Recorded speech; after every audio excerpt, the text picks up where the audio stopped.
Welcome to our channel. Today we how to verify your phone number with Twilio, full guide step by step clearly. To verify your phone number with Twilio, first, create an account on the Twilio website. Once your account is set up, log in to the Twilio console. Navigate to the phone numbers section on the left sidebar. Click on Get a Number to acquire a Twilio phone number if you don't already have one. Choose a number that suits your needs from the available options. After selecting a number, proceed to the Verify Number section. Here, you can enter the phone number you wish to verify. Select the country of the phone number you are entering. Click on Verify to initiate the verification process. Twilio will send a verification code to the phone number you provided.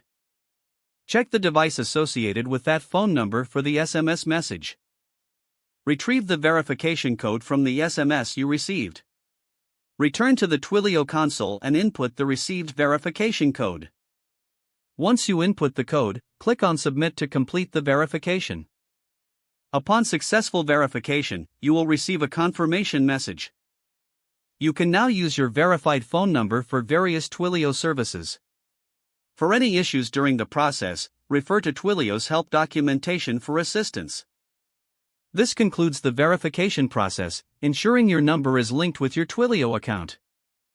If the page does not load, refresh the browser or try again in a private or incognito window. Make sure you are using the correct email address, then retype it carefully to avoid small typos. If your password is not accepted, use the reset option and create a new strong password you can remember. Check your spam folder for verification or security emails, then complete any requested confirmation steps.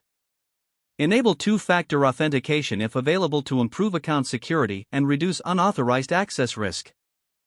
After signing in, review your profile details so your contact information and settings are accurate and current.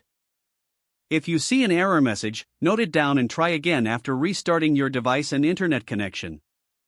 Log out when you finish, especially on shared devices, to keep your account and payment information secure. If the page does not load, refresh the browser or try again in a private or incognito window. Make sure you are using the correct email address, then retype it carefully to avoid small typos. Don't forget to like this video and subscribe to our channel for more step-by-step tech guides.